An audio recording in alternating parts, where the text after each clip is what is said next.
Good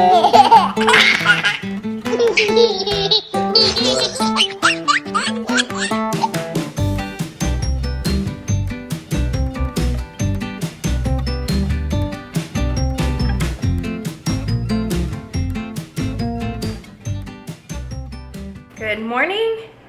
It's Monday. Brad just left for work. I got a shower in this morning. The babies, in Brad's eyes, he would probably say that last night wasn't great, but in my eyes it was wonderful because they, well, okay. Ada did better. No, I'm sorry. Alice did better last night. She went like a 3.5 hour stretch, but Ada only went 2 hours. So it's like, in my perception, it felt like an improvement, but really it wasn't much better sleep. And then Ada's still doing this thing, and I can't remember if I talked about it on here or on Instagram, where she wakes up at like 5-ish and won't let us put her back down. And that's exactly what Eloise did, and what we did at that point was, like, I would do night feeds, and then at 5-ish, Brad would take over and just, if she wouldn't go back down, he brings her out into the living room and just kind of rocks her and hangs out with her until he can finally put her back down. And then she'll sleep like 2 hours at a time all morning, and just kind of wake up to feed and go back to sleep. So I don't know if we're perpetuating this by like allowing her to catch up on that sleep in the morning. I don't think it's that predictable at this point. We're still only 5 weeks old. It's just going to be a free-for-all for a little bit. I am so excited because the cabinets are going in. I think we mentioned it a few times, and then every time you see us, we still don't have cabinets up. It's just kind of frustrating because we were going to get the tile, the backsplash tile up. We were waiting for the cabinets for 12 weeks, and we had 12 weeks to get the backsplash tile up, and we didn't do it. I don't know, it's not like we've been busy. But anyway, I think when Brad gets home from work, Dad's going to come over and they're going to get the cabinets in, and we won't be as junky on our countertops after that. So I am solo with the kids today. I'm just kind of excited to spend time with them. I was going to get out some fun things that we can do this morning. Actually, what I want to do, and I saw this on This Gathered Nest, I can't remember if it was her, I think it was her YouTube channel or Instagram. I think YouTube. They have a morning basket, and I think this is more like relevant to homeschooling, where they have, when they wake up in the morning and they're getting going, they have a basket that they go to with different activities and things that they can do to start their morning and just kind of get their brain going and not be like just turning on the TV when you wake up. So I was going to look for some things last night in my hours of breastfeeding the babies, and then I didn't end up having enough time, which is a good thing. So if you do something like that, leave me some suggestions of stuff that works and things that are, like, this would be a basket of things that only comes out when it's morning time, so that it stays kind of novel and fun and they look forward to it, and it's not something that they dread and get bored with. So that is, I would like to do that with the kids.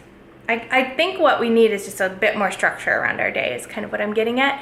And I've seen some cool ways to do that, where you can repurpose a clock and take out the hours of the clock and instead do wedges of time, where you do free play and then like practicing handwriting or whatever. I don't know that I want it that structured, but just like a little bit of structure to our day where we can kind of look forward to transitioning to the next block of time and people don't get cranky and angry.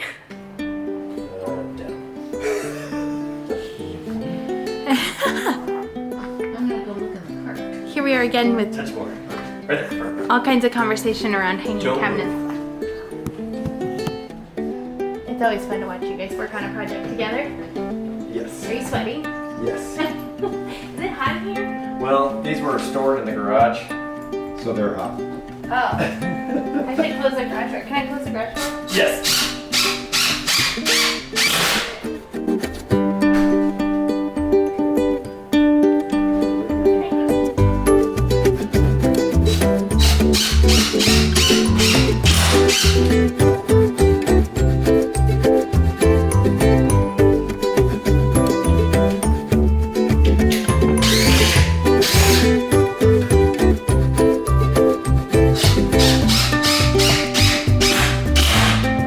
So we had to stop for the night. The twins cluster feed before bed, and Dennis had to get back to do some work back home. So got this far. So tonight, after the kids go to bed, I'll make sure it's heavily into some studs, and then tomorrow after work, we'll mount that and the refrigerator and the microwave, and then we're gonna do the same poles that we did in here, up there, and then it's gonna be a white subway tile that obviously will go up the side there, all the way across, all the way up that wall.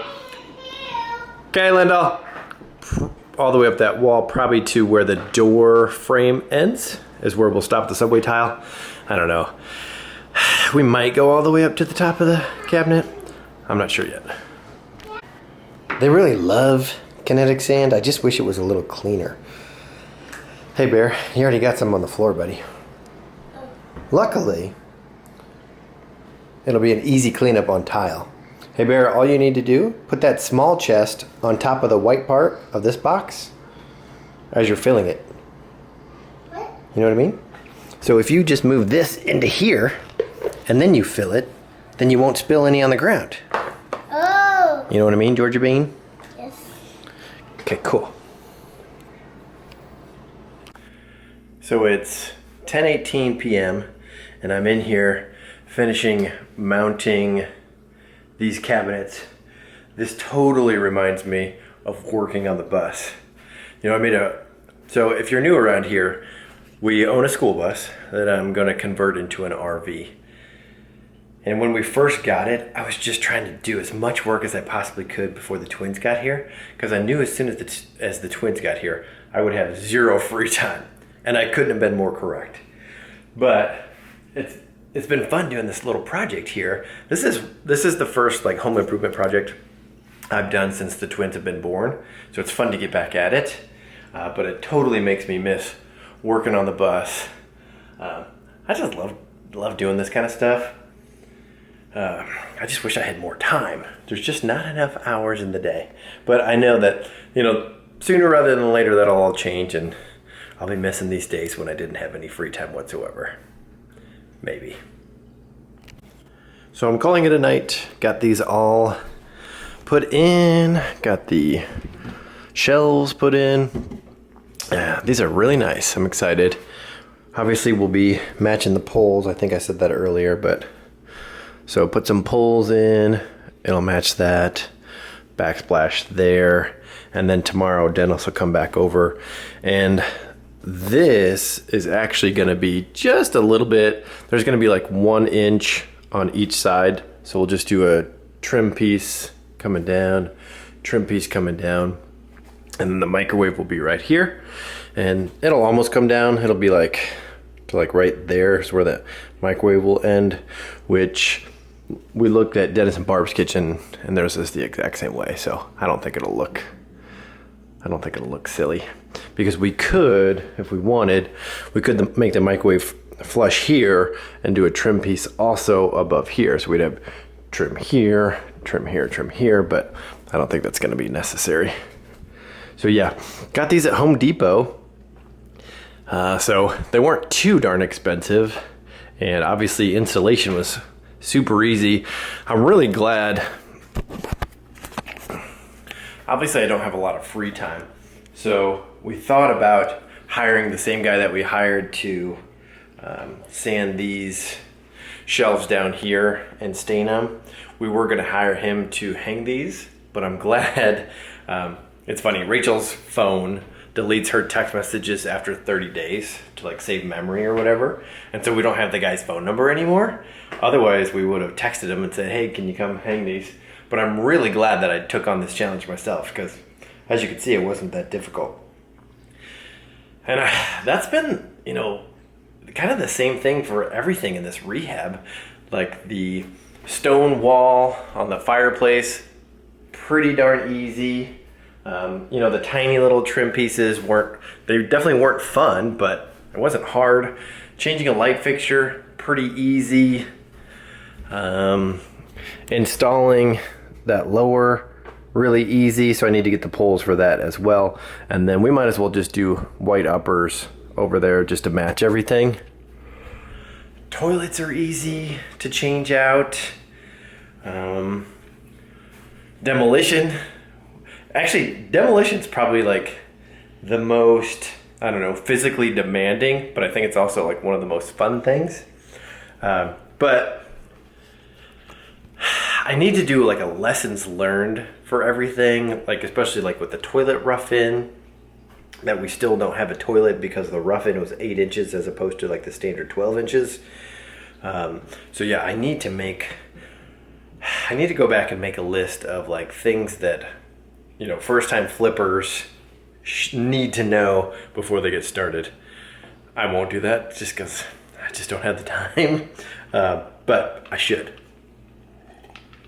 All right, I think that's gonna end it for today's vlog, and I need to get to bed. It's past midnight already.